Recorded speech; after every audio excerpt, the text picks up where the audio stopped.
Hello everyone. Today we are going to go over the practice midterm. So let's get started. The first one is to find the derivative. So if we're using the power rule,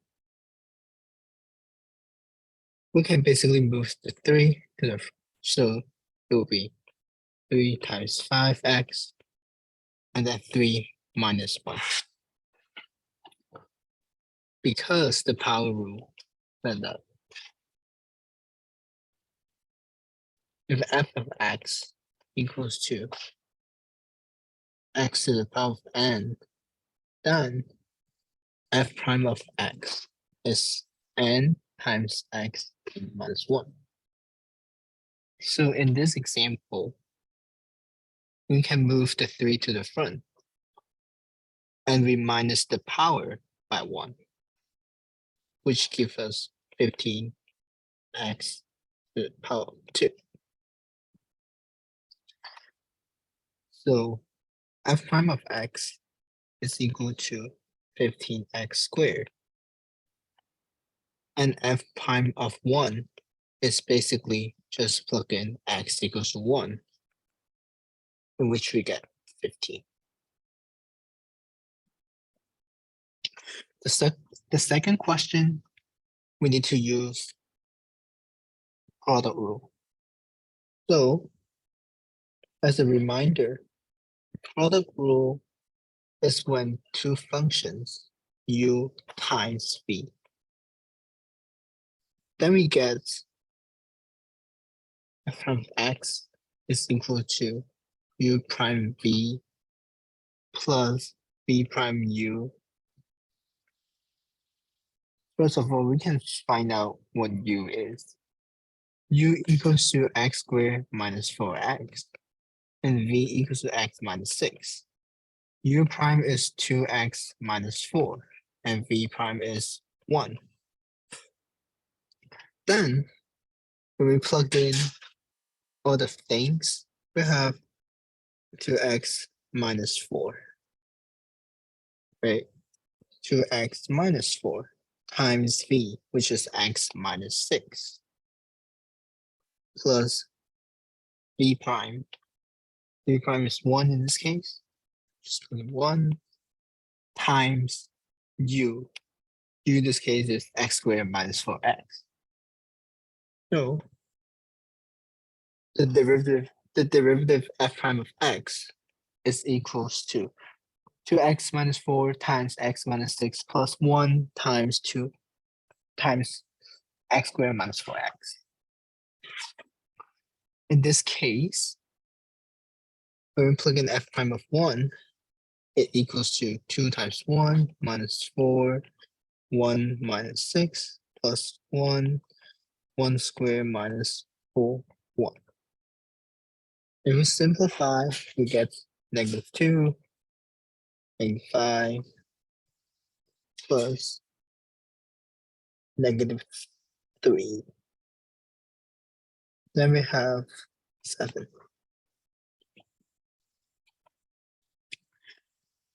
Moving on to number 3. This is pretty tricky because we need to rewrite the cube root to something that we can solve.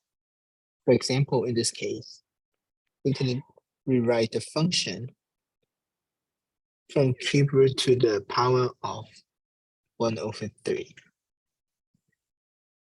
Notice that this is also f of x. And this is not the derivative. This is f of x. In order to find the derivative f prime of x, we need to use the power rule again. So we can drag the power of 1/3 to the front. Then we are going to minus 1/3 by 1. After that, we are going to take the chain rule because there's something inside the parentheses. So in this case, it will be 1/3, 2x plus 6x squared, 1/3 minus 1. You need to take the derivative of the inside part, which is 2 plus 12x. After that, we have 3 2x plus 6x squared 2 over 3. The top part we have 2 plus 12x. If you're trying to find f prime of 1, we get 2 plus 12 times 1 divided by 3, 2 times 1 plus 2 times 1 squared 2 over 3. Then we have 14 divided by 3. When we solve this, we get 8 2 over 3. 14 over 3 times 64. Keep 3. We get 3 times 4 equals to 14 over 12. Moving on to second question, we are finding the rate of change. The first thing we are going to find the average rate of change. What does that mean? It's basically, if you remember what we are doing from high school, if we are given a function like this, and we are going to find the 2 points, the line that connects the 2 points. We always do, let's say here is y1, x2, y2, here is x1, y1. In order to find the slope of this line, we have y2 minus y1 divided by x2 minus x. In this question, it means that we are trying to find the slope using high school method.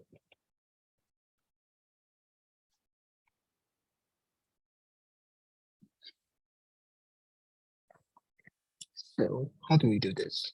First, we need to determine the value of y2, y1, x2, and x1. x1 is equal to 5, and x2 is equal to 7, because here is the input, and input is always x. And JW is the output equals to y. So here is input, and this is output. Then, in order to find the output, y1 and y2, what we need to do is plug in the numbers. For example, j of 5 equals to 2, 5 squared, 4 minus 5 cubed. And here's j of 7. You have this, 4 minus 5, 4 minus 7 cubed. And what you will get is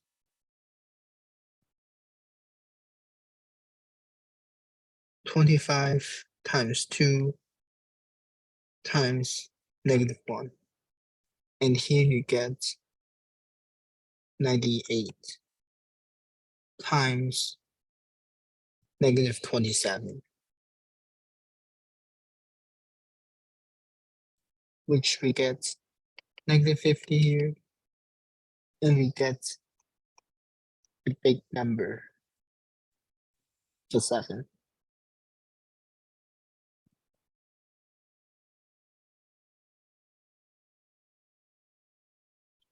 -2646.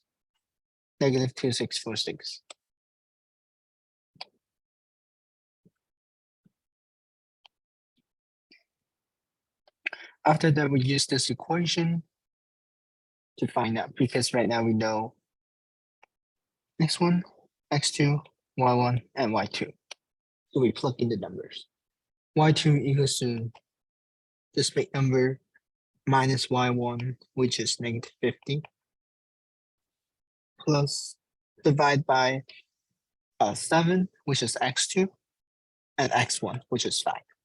So right now we have 2, then here we get negative 2596 as we plus 50 from 2 minus 2646. So the answer will be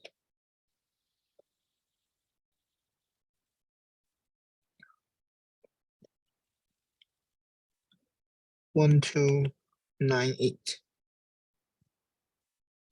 Negative 129. Okay.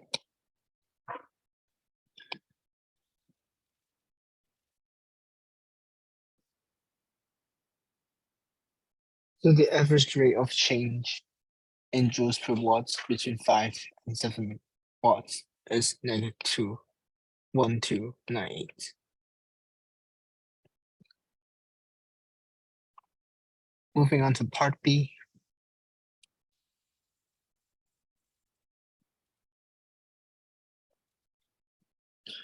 In order to find the instantaneous rate of change,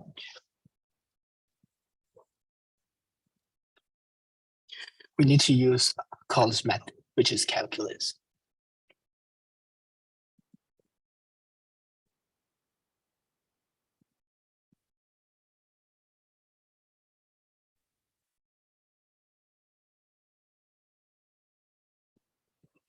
For example, given the equation JW equals to 2W squared 4 minus W cubed, we need to take the derivative. Then we're going to plug in W equals to 6 to find out what the thing is. Something that we don't know yet. Okay. Then what are we going to do to find the derivative? First, we need to use the power rule, the product rule, and the chain rule, and also the power rule to do it.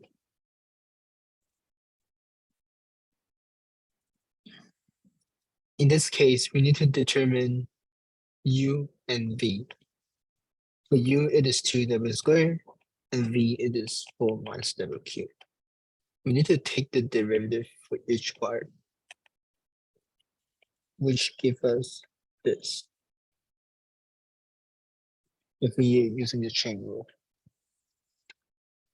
then we can do U prime V plus V prime U as as this is the method for using the power rule, the product rule. So here we will have 4W, U prime is 4W, and then we have V, which is this, plus V prime, which is 3 squared minus, and then times U, which is 2W squared. Then we can plug in the numbers.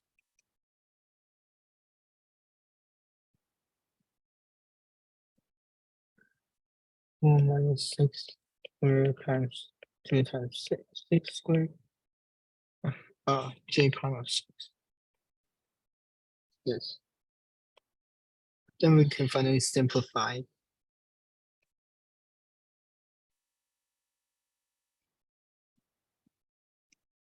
the equation, which is this 4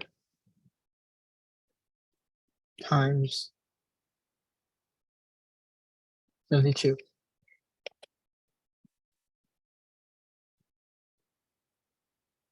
And then we need to solve for this. 192, negative 192. Minus this big number, which is 12 times 72. 12, 72, 0.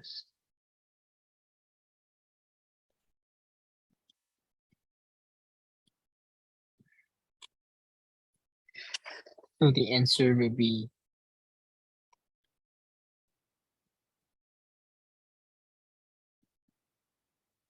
1056, negative 1056. And this is the answer for 2B.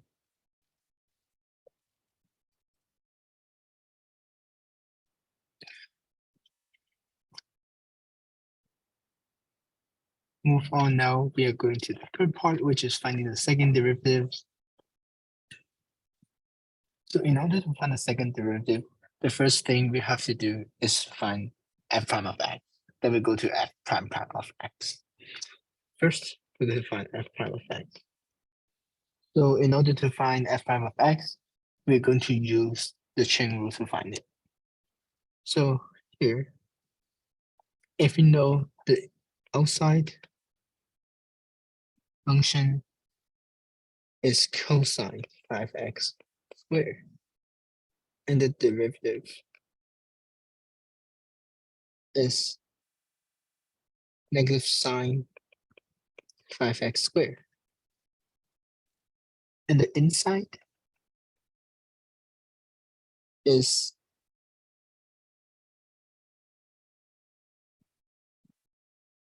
five x squared, and the derivative is 10x. Multiplying these two is chain rule, so the answer is times 10x. F prime of x is equal to negative sine 5x squared times 10x. Then, if we're going to find the f prime prime x, we need to take the derivative again. Right now, because we have two things, which is u, and this one is v, and here's the multiplying sign. So in order to find the second derivative, we have to care about the u part and the v part. I'm finding the u prime and v prime. So as we just did, we're going to use the chain rule again. So here is negative cosine 5x squared times 10x. And here's the u prime. I'm sorry, here's the u prime. And u is cosine,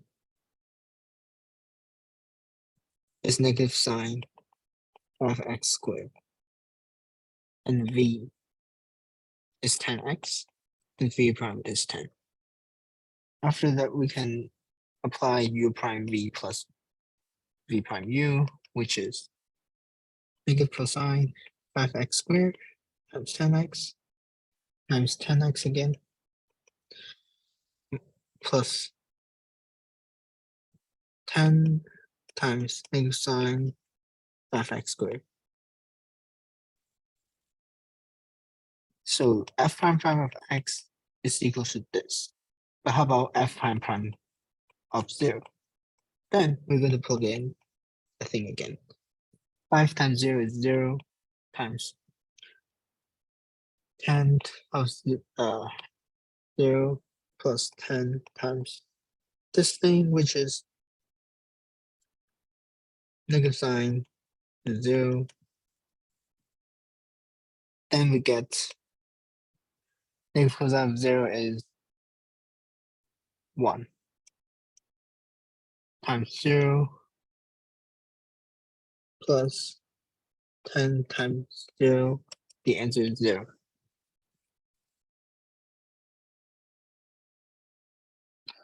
So f prime prime of 0 is 0 in this case.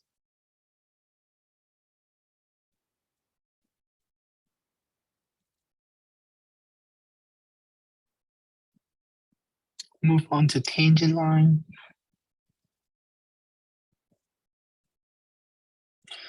Find the equation of line tangent to the curve when x is equal to pi. So if we're going to find the equation of line tangent, the first thing is always find the derivative. F prime of x is equals to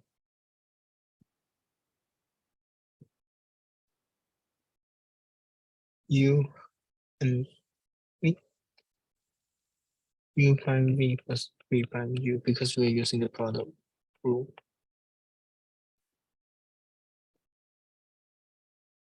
U prime, v prime, u prime is x squared, and u is x squared, u prime is 2x, v is cosine 2x, and v prime is sine 2x times 2.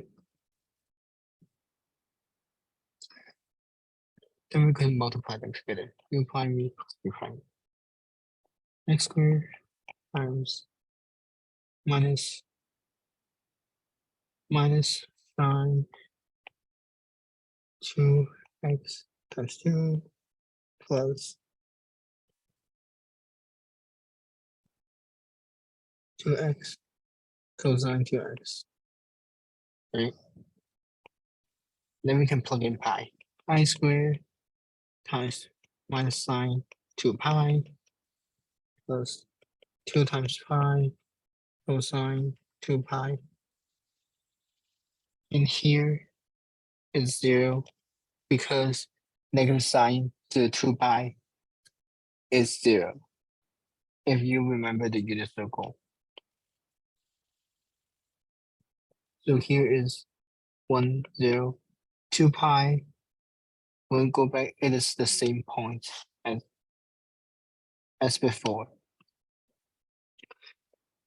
So sine in this case it will be 0. So pi squared times 0 is 0 plus 2 times pi cosine 2 pi is 1 because cosine 0 is 1. 0 is equal to 2 pi. For example,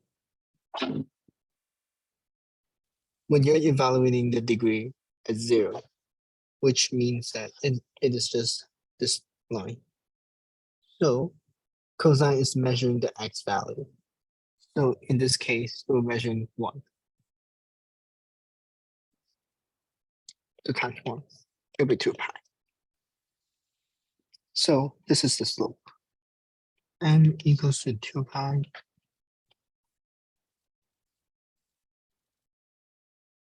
But how do we find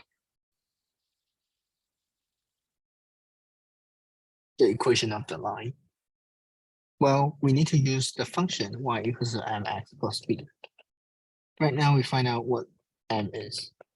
We also have to find y, x, and b. First of all, we need to find out what x and y is, because we can simply just plug in x and then use x to plug in f of x to find out the value of y. So here will be, so x in this case will be pi, but we also need to find out y. Then we can find b. F of pi is equals to pi squared cosine 2 pi. Recalling the unit circle, cosine 2 pi is same as cosine 0, which gives us 1. So f of pi is pi squared. So y is equal to pi squared. And m is 2 pi plus b. So right now, we can use the information to find out the b value, and then we can find out the equation of line tangent. So pi squared equals to 2 pi squared plus b. If we subtract each side by 2 pi squared, we can isolate b, because 2 pi squared minus 2 pi squared is 0. And pi squared minus 2 pi squared will be negative pi squared. So b will be negative pi squared. Then we need to plug in the value back, but not the y and x value. So we have m equals 2 pi and b equals minus pi squared. And this is the answer.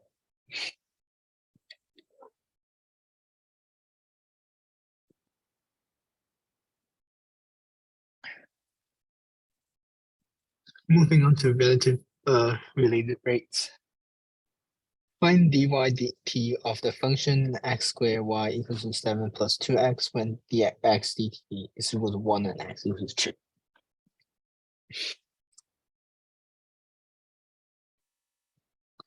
In this question, we need to isolate y. So the first step is to rewrite the function.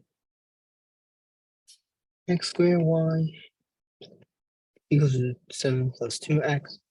If we isolate y, we need to divide both sides by x squared because they're multiplied. So y is equal to 7 plus 2x divided by x squared.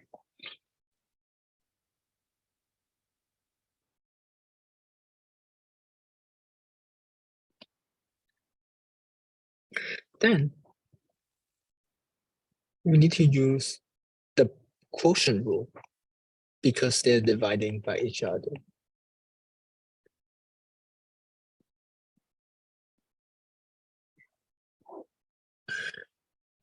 If you remember what the quotient rule is, it is u equals to 7 plus 2x, v equals to x squared,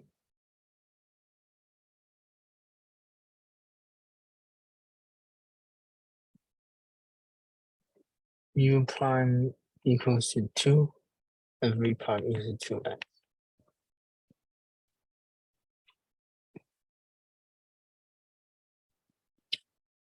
Then we can apply u prime v minus v prime u divided by v squared. Then we just plug in numbers. V prime is 2x, and u is 7 plus 2x, divided by v squared. So it's x squared to the cube to the square. So it will be x to the power 4. So we're able to simplify this expression.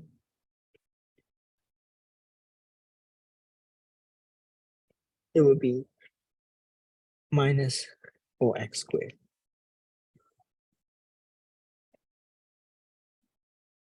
plus 4x squared plus 4x squared.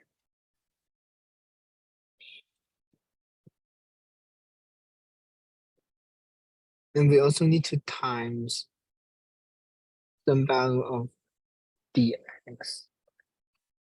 For example, here you can say dx dt.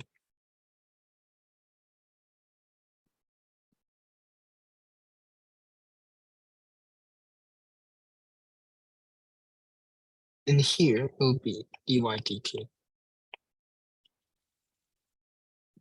Dy dt is equals to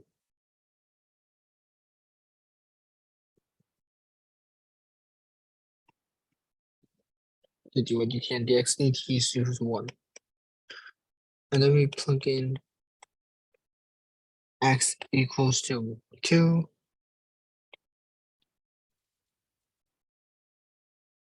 We have this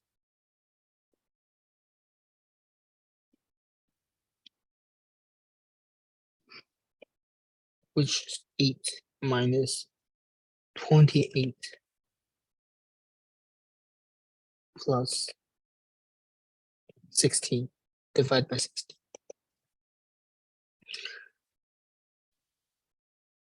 16. 28 plus 16 is 44.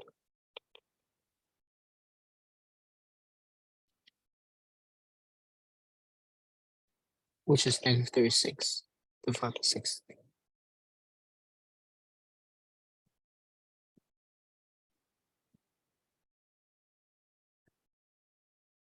And this is the answer.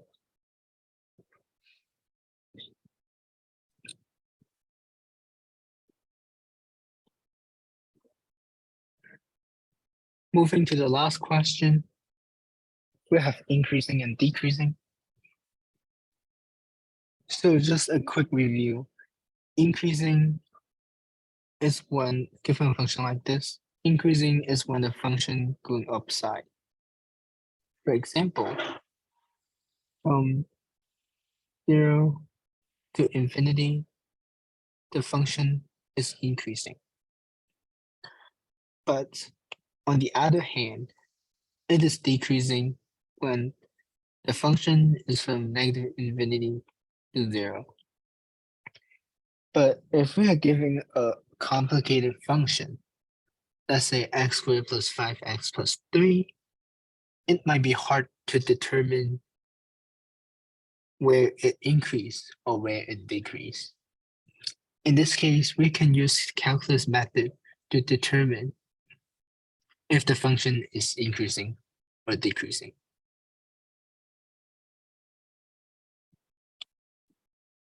In order to find increasing and decreasing, we need to set the critical point equals to 0.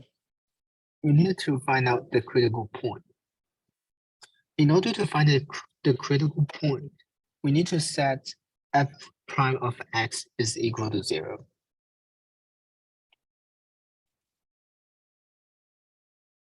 So which determines the point which equals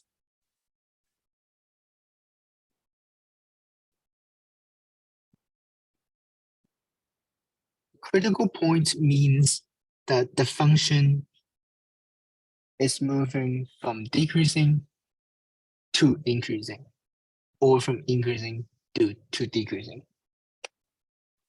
Here is another example. In this example, we have multiple critical points. Here is one, here's one, here's one, here's one, here's one, here's one, here's one, here's one. So when the function is moving from increasing to decreasing, it has to reach to a critical point. When the function is moving from decreasing to increasing, it also reach to the critical point. So on and so on and so on.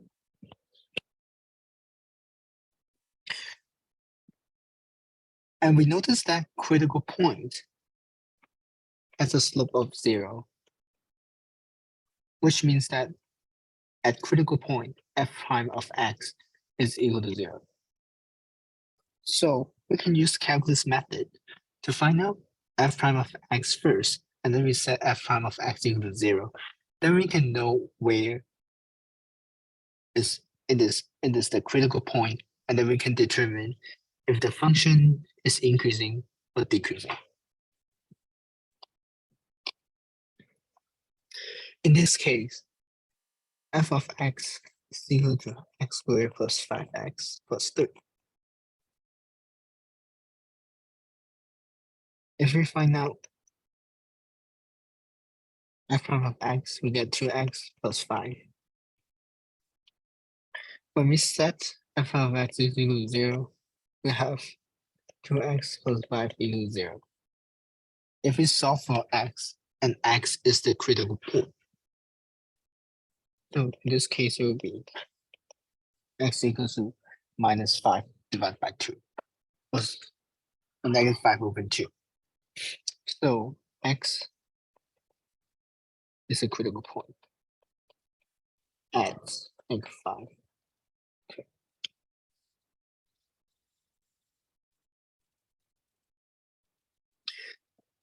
But this is not the end of the story.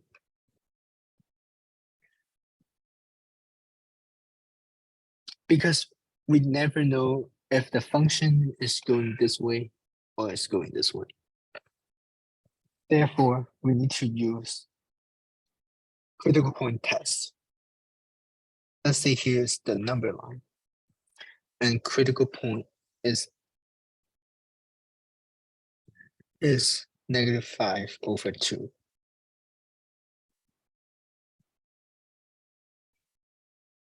If the function is increasing, we notice that the slope is always positive. But if the function is decreasing, we notice that the slope is always negative. So we can plug in numbers to test it out. For example, if this point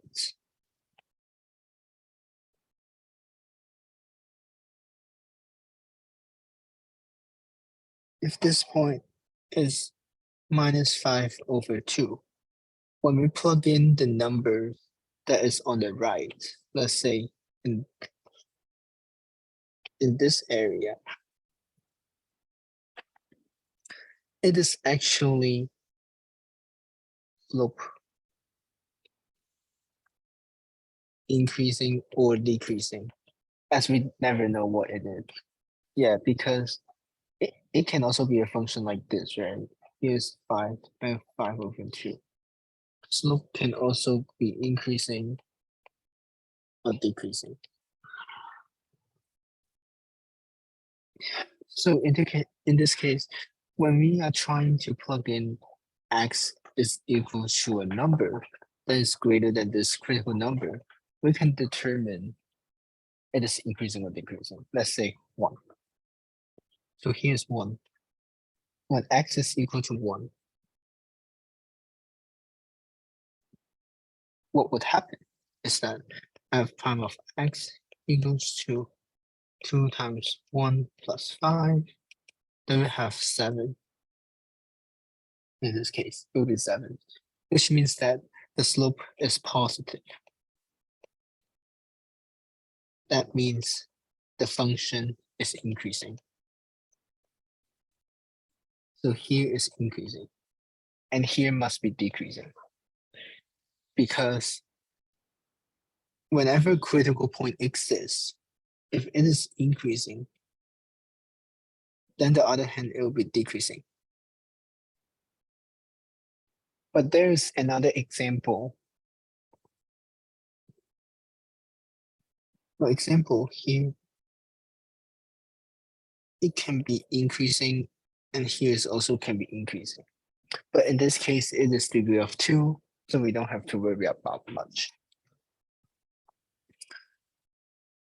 So going back to question,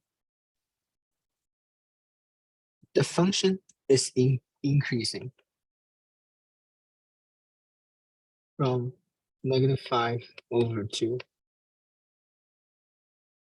to infinity, and the function is decreasing from -infinity to -5/2.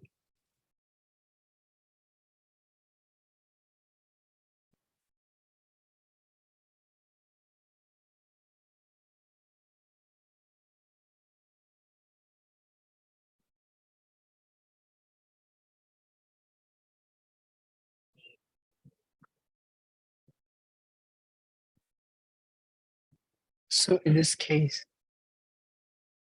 the function looks something like this. 5/2, the function decreasing from -infinity to 5/2, and it increases from 5/2 to infinity. And here is the critical point.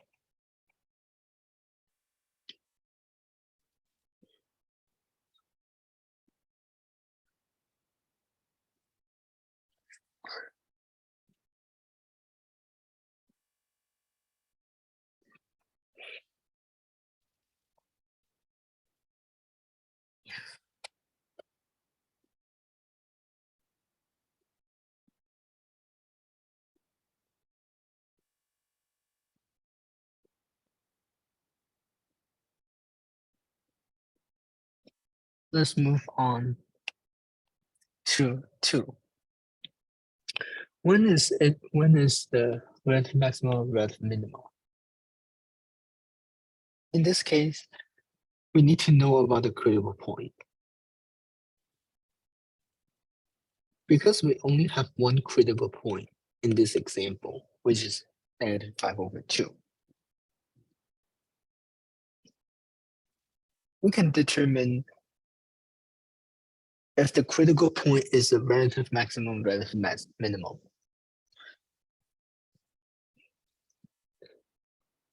Which means that relative minimum is only for critical points. And relative maximum is only for critical points as well. I'm going to give you an example. A definition for a relative maximum or relative minimum.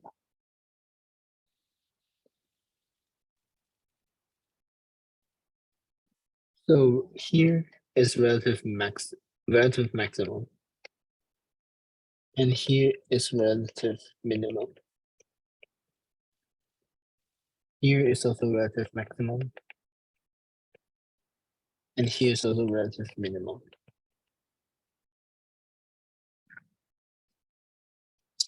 So relative maximum only occur for any critical points. So here is a critical point, here's a critical point, here's a critical point, and here's a critical point.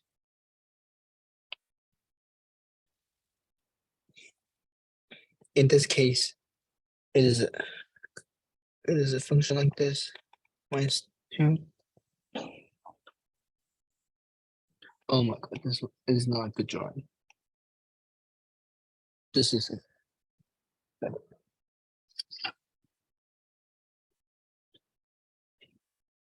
Then we will know that it is a minimum point because it is lower than other points. Let's say if I pick a point from here, this point is higher than this point. So here would be a relative minimum. Let's say if I pick a point from here, this point is actually higher than this point, the lower point, right? So this one is a relative minimum point. In this case, because we only have one critical point, so we don't have any relative maximum critical point. So relative min point is at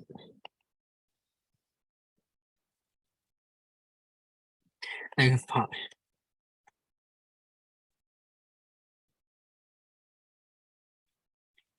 But however, we also need to find the value of y in this situation. So we can plug in after this, then we can find out the y value. Square plus 5 plus 3, then we get plus, because we are squaring it, plus a minus 25/2 plus 3. So it would be 25/4 minus 450 plus 412. In this case, it would be minus 13/4. So the relative minimum point is -5/2 minus 13/4.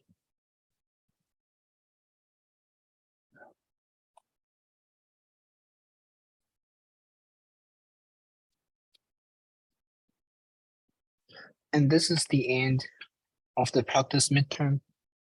Good luck on your midterm, and I hope you understand the thing that I talked about. If you don't, feel free to email me or just go to Discord and just ask questions. I'll see you soon.